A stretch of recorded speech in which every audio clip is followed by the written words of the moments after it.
You still haven't I know, gotten to I the know, I punchline, know. So man. here's the I'm punchline. gonna give it to him. Okay, here's the punchline. They are proposing getting rid of Wait a all minute. departures. Oh, I was gonna do a drum roll or Okay, well, something. do it. I'll try. Drum roll. Drum. Never mind. Oh, Say that again because I wait, I need a talked drink over. now. This is I so talked big. over. This is actually massive, massive, It massive. is massive. They are proposing. Say it one more time. To get rid of All all departures. departures. Over 1 million Americans face sentencing every year, and it will be the most important day of their lives. But we don't fully understand the system, how broken it is, and what we can do to make it better. I'm Doug Passon. I'm a 25-year criminal defense lawyer and a sentencing expert. My goal is to bring more awareness, more fairness, and more humanity to the sentencing process. So, are you ready? Then let's get set for sentencing. Hey, everybody. Doug Passon coming to you way not from Studio 3553 in Scottsdale, Arizona. Not even close. Not even, as my torch professor would like to say, you're in the right church, but the wrong pew. We're actually in Bismarck. You might notice, well, if you're not on the YouTubes, you wouldn't know this, but you should go on the YouTubes because if you did, what you would see is me, Doug Passon, sitting at a table with the incomparable Mark Allenbaugh of sentencingstats.com, who is also sitting at the table with us. This is the first time we've ever been together in the same IRL, as the kids like to say, in the same space. We're real. We are here working on a case, of course, in Bismarck, and we're Jack's Steak Jack's Steakhouse. Is that what Jack's? You're at Jack's Steakhouse. And we thought we finished our lovely meal. Why not record a podcast? So that's what we're going to be doing. And what are we going to be talking about? You hear a lot of background noise. We should tell those people to shut up. This is important stuff going on. Anyway, so we have our cocktails. Mark, what are you drinking? Just a vodka tonic. Nothing Vodka tonic. too exciting. Yes, I ordinarily might be drinking tequila, but the selections here were, let's just say, not up to Doug's standards. So I'm just having a little bit of sips of red wine tonight after a long, hard day in court. Um, and we wanted to catch you all up on a lot of, well, this is actually going to be a sort of a potpourri of sorts. We wanted to first catch you up on some really bombshell, significant guideline proposed guideline amendments because even though the government maybe is falling apart at the seams, the commission still seems to be there and doing work at Well, least. they're doing work, but they And might be there's cannibalizing well, and themselves. they're down to four, They're right? down to four. Which is like barely a quorum. That is a quorum. If they lose one more, they're out of Then they're out commission. of the The commission's commission's out out of of commission. commission. Yes. Okay, but while they're still there, they're still doing some Yeah, they are. They pretty are. major, interesting stuff that Yeah. you need to know about right now. Right. And so we're going to talk about two big proposed changes, what they are, and what the sort of prospects are for their passing Right. down by November 1. Right. So I'm going to throw it to Mark Allenbaugh because this is really his jam. But when we're done with that, if we have time, we're going to talk about some other odds and ends that I think are pertinent to the issues that we love to talk about on set for sentencing, like new federal executive orders about death penalty, changes at the Department of Justice, some of the pardon stuff. But we'll see how far we get. But we're going to start with the bombshell shit first, so as not to keep you in suspense. So, which of the two big bombs do you want to drop? For years, the commission has wanted to simplify the guidelines. So they finally are going to tackle that simplification process, and it's always on their agenda. They just never get around to it.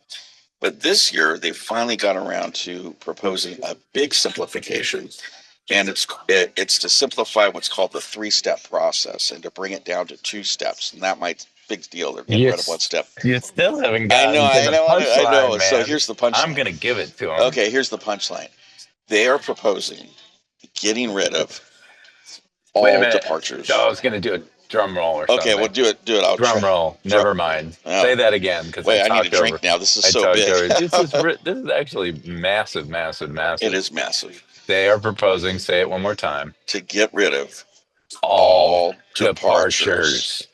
Dun dun except dun. except for two, and they kind of make sense. One, the departure for substantial assistance under 5K 1.1, and the other departure for fast track in illegal immigration cases Yeah, or illegal reentry because the cases. government loves their snitches, Yep, and they don't want to 5K get, and 3.1. they love their fast track because they want to be able to prosecute as many um, non-citizens as they Right. can, as quickly as and efficiently as they can, and without that, they would clog the system. But I know all that the all other too well, being in a Yeah, border so all state. the other departures, this has been a huge issue. Yeah, Now, prior to Booker, uh, departures, the guidelines, as we know, were mandatory, and courts could only sentence outside or depart from the guidelines in very rare circumstances. So prior to Booker, which made the guidelines purely advisory or merely advisory, departures were rare, and they only occurred in very well defined areas. Or in circumstances. Then once Booker came along, it said that the guidelines were merely advisory. Then all of a sudden, judges decided, well, we don't have to. If the guidelines are merely advisory, we're not limited to what the guidelines tell us. If we want a sentence outside the guideline range, we can vary. And this whole new area of law developed called variances. You could vary above or vary below. And that created what was eventually called the three-step process. The three-step process was, first you calculate the guideline range, then you consider departures under Chapter 5, and then after you consider departures, then you consider variances. But what everybody quickly realized was kind of the obvious thing. What's the difference between departures and variances now? Not much. I mean, the end result was the same. You were sentencing either below or above the guideline range, and generally below, really below, depending on the type of offense that was involved. So what the commission now has proposed is getting rid of all the departures and just having variances. But in so doing, this is what is so big. And I encourage everybody to go to ussc.gov and get a copy of this. This is all the departure stuff that they're talking about. This is the supposed reader friendly. we'll put a link in the show Yeah. notes, of course, to But that. here they go in and they describe ultimately why they are proposing to get rid of departures.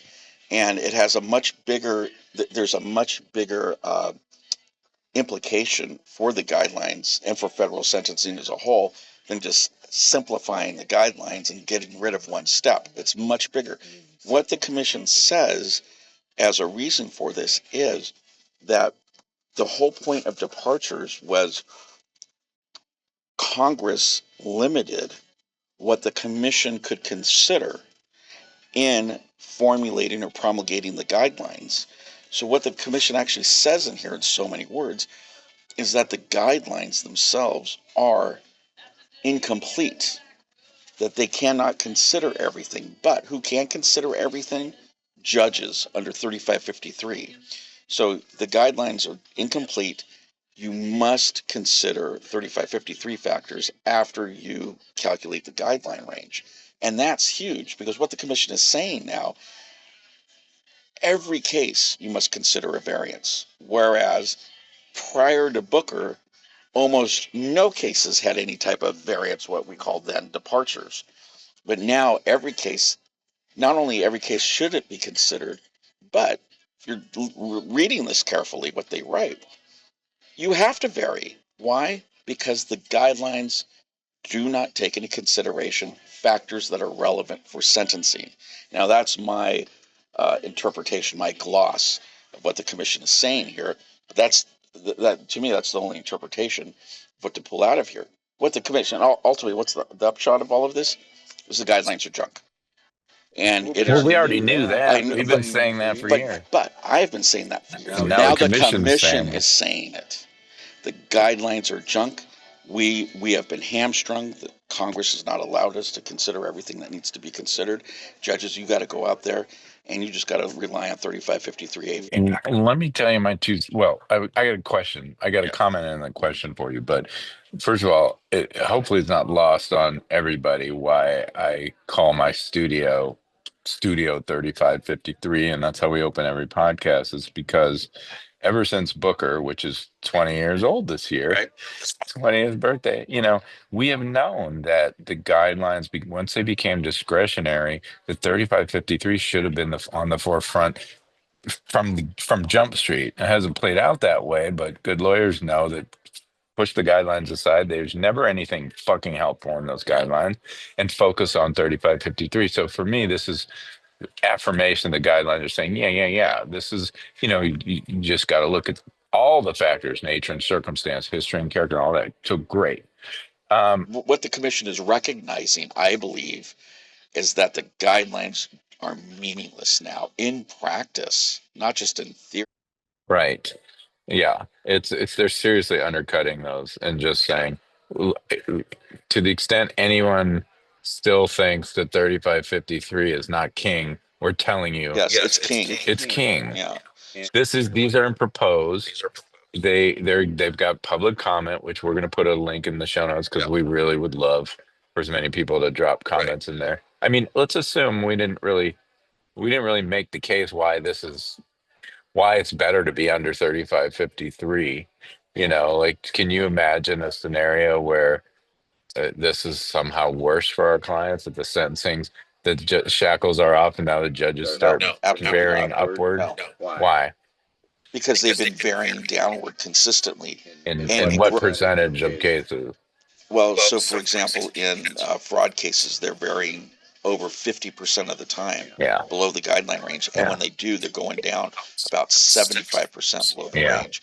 It's And they're even more, using 3553 to do and it. they're exclusively using Yeah. 3553.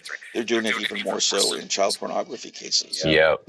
The only cases where judges tend to follow the guidelines are in violent offenses against the person, Chapter A, like your murders, assaults, and stuff like that, and in illegal reentry cases.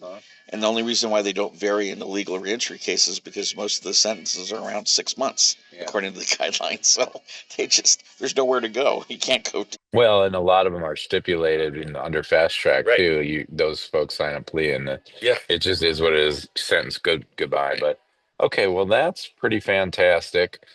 So basically, we're in a period of public comment. There's going to be a vote. What, end of April, beginning of May? Well, at end of April, the commission will vote on whether to actually implement this, whether they're going to have this as an actual amendment. Then they got to send it to Congress. Congress is going to do nothing. It's going to sit there for 6 months, and on November 1, it's going to become law. There have been over 830 amendments to the guidelines since they were created, and Congress has only vetoed 3 of them. Okay, and that was back. That was back in the 90s, and that had to do with the powder cocaine, crack cocaine sentencing disparity. Congress is not paying attention to the commission right now, and hasn't unfortunately, for far too long. But so they're not going to pay attention to this. There's not going to be Marjorie Taylor Greene or somebody. And by the way, in order for Congress to veto this, it's not just some committee that vetoes it. It literally takes an act of Congress. Both houses have to pass legislation. And do you think in this very non-bipartisan They're too consumed with who's using which bathroom to bother themselves with such trivialities as federal sentencing issues. Exactly. Okay, well, so we know the odds are good based on Congress, but back it up. I mean, what are the odds that after this public comment period that the commission actually votes to go forward with this and send it along to very Congress? high. And the reason why I say that is the commission has been considering uh, simplifying the guidelines forever. I mean, for at least the last 15 years. And has always had that as part of their agenda and has never gotten around to it. And now they finally have, I guess, a breather. And they want to do it. And plus, it just makes sense because judges are not following the guidelines anyway. They are varying. What the commission is trying to do here is get the guidelines to come into compliance with actual practice. And actual practice is nobody cares about the guidelines. Yeah, we called them the drunk uncle at Thanksgiving once, who nobody wants to listen to anything the drunk uncle has to say because it's complete and utter nonsense. It makes no sense. And it's very angry. that drunk uncle. I mean, I think this is a great development. I really do. It seems like a seismic shift. And there's one other point because we were having this discussion offline in a real case because right now we're dealing with an upward departure, ridiculously huge. And I said, I'm the naysayer, whatever, um, devil's advocate, whatever. And I said, well, does it really matter? Because even if that departure, the formal departure goes away, the government will still say, Judge, there was this departure, and I want you to take that into consideration when you determine the 3553 factor nature of circumstance of the offense. And I still want you to give a variance of 12 levels because that's what the guidelines say this is worth. And I said, so what's the freaking difference whether the judge is determining it as a departure or a variance? Isn't it the same thing? And you adamantly said it wasn't. So you would say, look, under the old regime, it's assuming these adjustments go away, that the reason the guidelines, you know, the reason you're considering these is because the guideline encourage you to do so. Correct. But once that encourage and it focus once that goes away, you shouldn't be encouraged. It may be a subtle distinction, but No, I don't think it's a subtle distinction. well, I mean, the prosecutor's going to say the reason the guidelines encourage you is because this is terrible conduct. And so now I'm urging you, Judge, to take that wisdom and that advice and now discard it and know that the reason why I'm encouraging you is because these great guidelines, yeah, you know what I'm saying. They're going to figure out a way.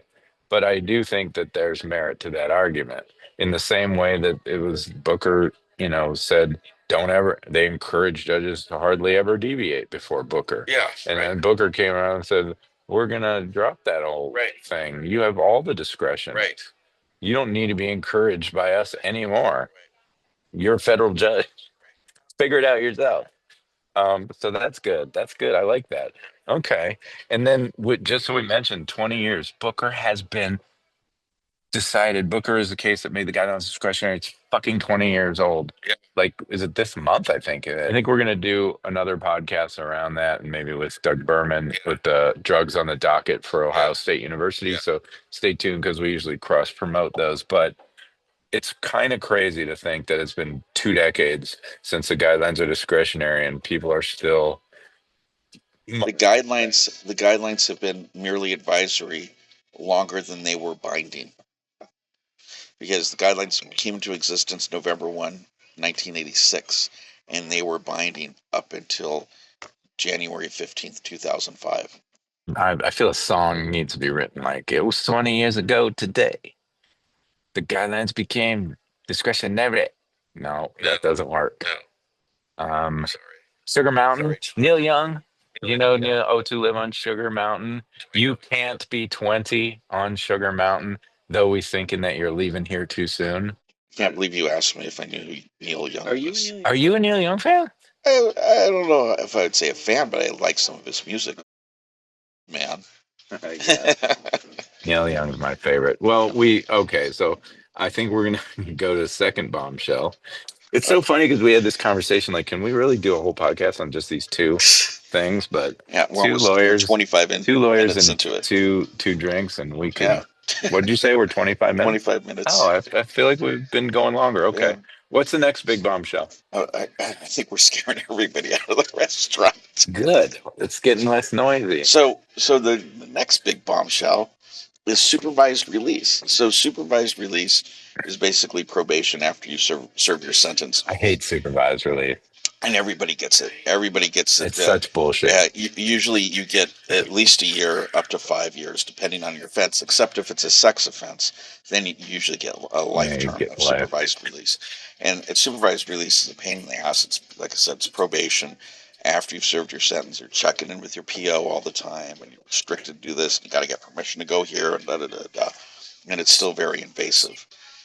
Yeah, and if you run afoul of any of the many rules they set for you, you find yourself back in court getting additional sentence to the Bureau of Prisons. Right. This could be a small sentence or a big sentence. Right. If you violate your terms of supervised release, not only can you wind up back in prison quickly, but you don't have a right to a trial and all this other stuff. It's Right. You don't have a right to cross-examine witnesses. The burden of proof is preponderance of the yeah, evidence. Hearsay is admissible. There's no rules yeah. of There's evidence. none. There's So none. the due process is required Is to it almost send you non-existent? back to prison. Yeah. Yeah, it's ridiculously low. And It's, most lawyers have a really defeatist attitude about yeah. supervised release violations because they're easy to prove. And So at any given time, there's about 100,000 former inmates that are on supervised release throughout the United States, and in any given year, 30% of them are going to be violated and going back into prison. And this is something that that there are no statistics for. I mean, I know the statistics because I know where all the data is and stuff, but um, the commission does not regularly collect data on this, which has always been a big problem. Neither does the Federal Judicial Center. So this is kind of what I call a shadow docket. All these individuals out there that have no due process protection going back to prison because a probation officer got upset because they didn't answer the phone quickly, or they have some, they have 3 minor violations of their terms of supervised release, and boom, now they're back in prison or something along those lines. So what's big, the big bombshell is dun dun dun. the commission is considering getting rid of supervised release, except where it's required by statute. There are some types of offenses, like sex offenses, where it's required. But other than that, the commission is what they're considering, proposing an amendment to the guidelines where supervised release isn't just automatically given to everybody.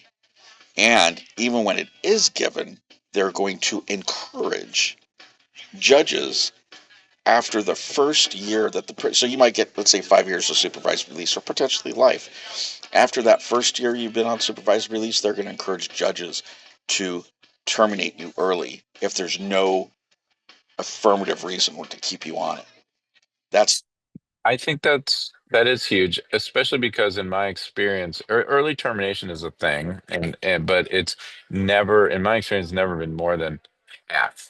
So, and you're getting 3 year, like very often it's 3 years. So if you got 2 years, then half is a year, and that'd be on in line with this thing. But um, yeah, that's significant. That's significant. And it's going to reduce the burden on the BOP, right? Because you're sending all those people back to prison. It's going to reduce the burden on the probation officers because there's a lot of less people they have to supervise every day. And it's going to let people kind of get on with their lives without having the sort of albatross of their past crime. Yeah, that's a better sword of Damocles hang over their head because of their past crime. They've really already sort of served their time and paid the price for that crime. And this has always been a way to kind of keep them on the hook. Yeah. Just keep an eye on them, keep the thumb on. But how does that work with restitution though? Because usually the hardest, the cases that are hardest to get early termination of supervised release is when they owe money because they want to have the ability to. I mean, but the thing is, I just did a podcast with Ashley Adams about all the ways they can collect restitution from you long after your period of supervision is done. But that is always the impediment when I go to say early termination, early termination. They go, oh no, he hasn't paid. He hasn't paid. I'm just wondering if there's any consideration about that aspect of it. just I don't see anything in their summation about it. I mean, there's no reason to do that because they have so many other mechanisms to collect the money long after they're gone. It shouldn't be an issue, but it is. So, all right. Well, we want you to comment. We're going to leave the comments in there. We've been going for what, a half hour? Do we have time to talk about some other things? I think we do. Okay, good. Well, thank you for all that good information. Um, there's a few things on my mind in terms of recent developments.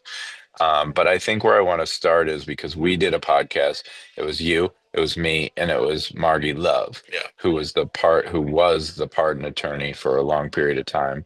And we did it all about pardons. And we did it when in the last days of the last administration, when Biden had just granted some blanket clemency petitions for the COVID people, whatever. And he hadn't yet granted he hadn't yet cleared the row. And in that podcast, you heard me sort of desperately hoping, all of us, that we hoped he would do that, and he did it. And so 37, he saved the lives of 37 souls out of 40, I think, that were on death row. He left three. He left three dead. Who refused the pardon? Oh, yeah, you're right. Okay. So he saved the lives of 37 souls. And then the new administration came in and they did all these sweeping executive orders. Did you see the sort of signing ceremony that he was doing on the first day? So it was really interesting to me, just as an aside. I had better because things to do. I he- was out watching weeds grow. I know I had tuned out the news since election night. I didn't watch it, and God help me, I tuned in on January 20th to see what was happening. And you can't unsee that. But there was this whole spectacle that he had where he was sitting at a desk and some dude, I don't even know who this was, just kept handing him executive orders. And he'd go, "Oh, well, what's this?" Right? Just whatever fucking random thing. And Trump would go, "Oh, interesting. Well, that's a good one." And he'd sign it. And the question is, like, where are these orders coming from? And I know the answer. This is all the Project 2025 stuff. So I just envision there's a stack of 200 executive orders. He has no clue what he's signing. And the 1-6 pardon may be a great example of that because his own vice president said, "Oh, we're going to do case by case. Of course, we wouldn't pardon anybody who committed violence against a police officer." And then Pam Bondi, who's, the nominee to be confirmed for attorney general, said, "No, no, case by case basis." And then he gets his order and says, "Oh," and he goes, "Blanket pardon, everybody? Okay, all right, good." And he signs it. So whatever. I think there's a whole other agenda happening here. But the point is, he signed an order about the death penalty. And I feel like since we are set for sentencing, and the death penalty is the ultimate sentencing, it's the ultimate punishment. People need I'm to not sure if I agree understand. with you on that, but go ahead. What's worse than the death penalty? Serving in the Trump administration. Yeah, being married to Donald. Yeah, but frankly, I think it's spending the rest of your life basically in the hole. Well, personally, being a yeah, I supermax. would rather die. I think I'd Yeah, I pick would death. rather die. I don't want But to you don't see. know until you're in there. I mean, first of all, A like, lot of there's these guys hope. say that. There's hope. Not Well, if they're in there for some of them life say without that. parole. I think a lot of them hold out hope that something will change and that they'll be free one day. I don't know. I mean, I just think that's the indomitable human spirit, and in working with some of these folks, those are the ones that amaze me the most, where you could be in that like dark place, but still be holding on to some hope that you're going to get your case looked at, whatever. But okay, that could be another podcast. But I think we would both agree that death penalty is really, Yeah, no, death penalties. Yes, yeah, I would agree with that. And it is a sentence. I'm trying to look at. I'm on the White House website. I'm looking at all the executive orders. What is it called? it's called "We're going to murder as many people as we can, as quickly as we can, whether you like it or not." Order. Ready? It's called "Restoring the Death Penalty and Protecting Public Safety." Whitehouse.gov. It's January 20th. Restoring the death penalty and protecting public safety. And so I really do want to just kind of go because it's scary. I mean, first of all, it's vindictive and it's traumatizing and it's terrifying because it says a whole bunch of things. And I just want to run through them. So President Biden had basically a pause on death sentences. There's only 3 people on death row, but the pause is off and the machinery of death is up and running again. because they want the death penalty and they want it as often as possible. So they lifted the pause. They encourage pursuing the federal death penalty for all crimes of a severity demanding its use. That's a quote. So basically, if it's a serious crime, I want you to go for death. I want you to go for death. They're encouraging the feds to, where consistent with applicable law, to assume jurisdiction federally to pursue death penalty cases involving murder of police officers and capital crimes committed by illegal aliens. They want the feds to assume jurisdiction, which means it's probably a state crime that would have been prosecuted in the state. The state may or may not pursue the death penalty. But what I read this to say is if the state doesn't go for death, try to get this. So that, Pettit policy has to do with yeah, the dual jurisdiction we'll of the tell them feds what and the the Pet states. policy is. So the feds and the states, they can't prosecute you for the exact same conduct under their respective laws because they're dual sovereigns and it doesn't violate double jeopardy. Yeah. And that was just reaffirmed a few years ago. So the Pettit policy says just because we, the feds, can exercise concurrent jurisdiction with a state on the same conduct, we're not going to if the state is going to basically vindicate all the rights. We think that the state is going to prosecute you as hard as we are going to prosecute you. Then we'll just let the state do it. So that, yeah. So that's the first of two violations of the Pettit policy. So that is the state doesn't want to give death in these cases. You grab it if you can, find a way to make it federal. It's not all the cases can go federal. And then they want to encourage the state. So if you can't make it federal, I want the DOJ, the federal government, to go to the Strong arm. states Yeah. and strong arm them to bring a death penalty in these cases. Yeah. And a lot of times the state doesn't want to pursue death for various reasons. And they're saying, put them in a headlock and force them to. Did you see Section 5 of this? What is Section 5? Seeking the overruling of Supreme Court precedents that hinder capital punishment. I didn't see that. Oh my God. How did I miss that? That's talk about the unitary executive theory. By the way, these are cases that say we really shouldn't be executing people with intellectual disabilities or minor juveniles. juveniles. Yes. Yeah. So yeah, let's go ahead and overturn those. I'm sure the court will overturn those too. So basically, kill everybody as much as you There can. goes the Eighth Amendment. And this is one that really burns my ass. So we talked about he cleared the row, the 37 people. Yeah. Well, the order, I don't know the specific language, but it basically says I'm instructing the Bureau of Prisons to evaluate the conditions of confinement for each of the 37 murderers. So I do have the language in quote, ensure that these offenders are imprisoned in conditions consistent with the monstrosity of their crimes and threats they pose. Now I know some of these guys, and their crimes. Some of their crimes are far from monstrosities. They ended up on death row because they're black or they're brown or they had really fucking horrible lawyers, but they're human beings. And he's pissed off that they got their death sentence commuted. So he's basically telling the BOP to make their lives as miserable as they can. That's how I read this. Yeah. Is that hyperbole? Yep. Yeah. And then here's the second Pettit policy, which is to say, by the way, if you can figure out how to prosecute these people in the state for a death penalty and get it back, do it. And that's pretty sick. And what you just pointed out, I don't know how I missed that, but that's really, really sick too. So I've got a pit in my stomach. So that's thinking about basically dishonoring the whole concept of separate but equal. And states' rights or states' autonomy, and right. Well, then there goes stare decisis, and we don't care what the law is. We want to make it. Well, listen, they got Roe overturned. Right. They're coming for Obergefell next. Yeah. Why not? Why not all this death penalty stuff? It'll be easy as pie.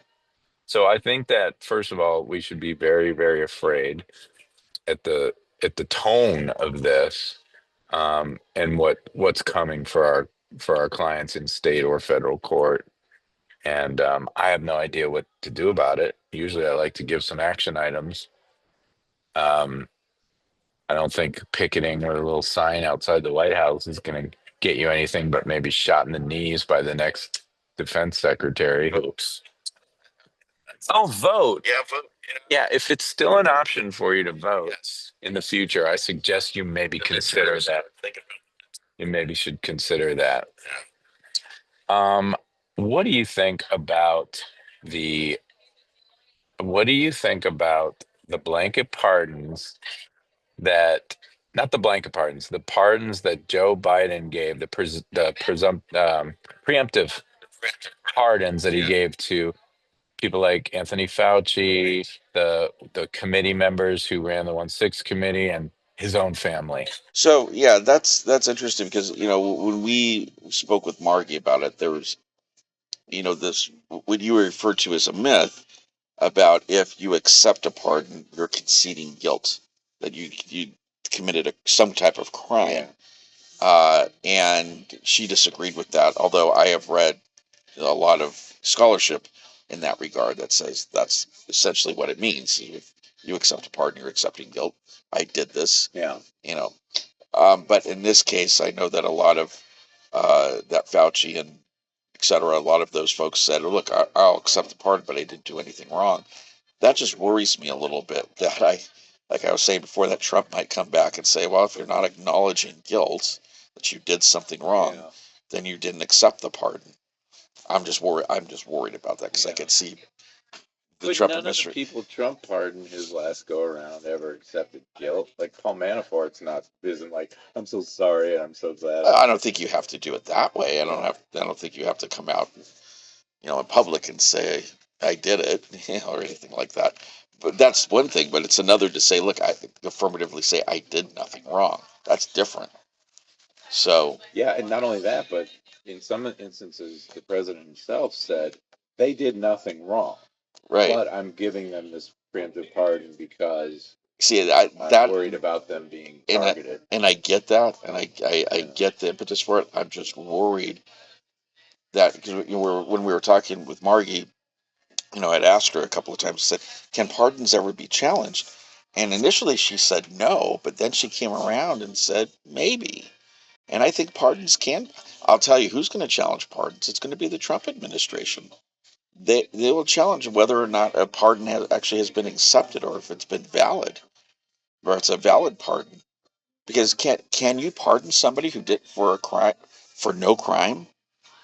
To me, that kind of doesn't make sense. Yeah, and how far does that extend? Like, I'm just going to give you an immunity pardon for the rest of your life For any for anything offense that that you you may. do in the. I don't think. See, I don't think you could do Because that. isn't that what he essentially did to his family? Like, I Yes. don't know what you're going to be prosecuted for. I don't think there's anything you could be prosecuted for, but I'm hereby making you immune from prosecution For for anything. anything. Well, I Or, think I think there was there was a time limit set on there, oh, okay. so it's So not. there Well, was there for was for Hunter. Hunter, Yeah. I know, but I don't know about the family. They maybe have better things to do than challenge these pardons, but Are you kidding me? well, but that You just jinxed connects it. that connects to the other issue that worries me more about what this means for our system, which is Biden in pardoning people that he knows I believe he believes in his heart of hearts they did nothing wrong. And that goes for the 1/6 committee. Liz Cheney didn't do shit, and I don't know why he pardons family, why he's worried about that. But what it tells me is that Joe Biden is terrified at the power and vindictiveness and lawlessness of this administration, that they would easily charge people for crimes where there was no crime. They would invent some crime. Now, ordinarily, though, if you had faith in our system, that the safeguards and the due process were in place, that you really couldn't charge somebody with a crime where there was no evidence of a crime, you wouldn't have to worry. So this is telling me that I'm not only so scared about the lengths that they will go, but I'm scared that the system is so eroded and so degraded and so basically dysfunctional that anybody could be brought through it on no evidence. That's what it says to me. And that's for the former president to have that little faith and confidence, not just in the next administration, but in the system as a whole. terrifies me. I think it's the system of this next administration. Yes. Yeah. What this system looks like under this administration, and perhaps the irreparable damage that's done to it after this administration. I mean, the problem, the lack of foresight that our founding fathers had, if you will, in our justice system, is that they assumed good faith actors, and that there would always be good faith actors, Yeah. and Which perhaps there some never has people will been. laugh about that Yeah, because we've seen plenty of bad faith, but we've right. seen, listen, we've been in this game for collectively almost 60 years between the two of us. We're the same age. I'll leave the listeners to decide what that age is. But I think we've seen more justice than injustice on balance. Sure, yeah. I mean, it may be a close call, but I still have faith in our system, and I feel like the president doesn't. And here But I think our system rests on the assumption, as it must, of good faith actors. yes, Any system must rest on that. absolutely, And absolutely, I think what Biden's pardons show is that he has lost faith in that there are no good faith, at least at the decision makers, the yeah, top level. yeah. They're not good faith actors anymore. And the And that truth, is frightening. it's terribly frightening. And the truth is, and this was true in the last time he was president too, the judges are the last buffer, Yeah. and there still are plenty of good faith. There's plenty of judges that will Yes. hold the line, and then the only question becomes now, with all the shackles off and him unbridled, does he just ignore the courts? Does he ignore the judges and do Well, whatever he Section wants? 5 of that executive action says, yeah, screw the courts. Yeah. That's what that says. Well, here's the last thing that I took We're going away. to overturn. Well, but that's And then the next step is, we can't overturn it. We're going to then we'll ignore it. ignore it. Yeah. I mean, he's already ignored Congress with the TikTok thing. Yeah. Congress made a law, and he's like, I don't care. I'm going to do what I want to do. So we're going to see that over and over and over again. But the last point I have about these pardons and with Joe Biden is, I think, something that has always existed that people need to understand is a real thing that he understands and that motivated this, which is to say, maybe the system holds. Maybe they don't end up getting convicted. Maybe they don't end up going to prison. But the very fact of having the investigative, Right. the power of the federal government that late sign on you with an investigation. It's very easy to get an indictment. There's an old saying, you can indict a ham sandwich.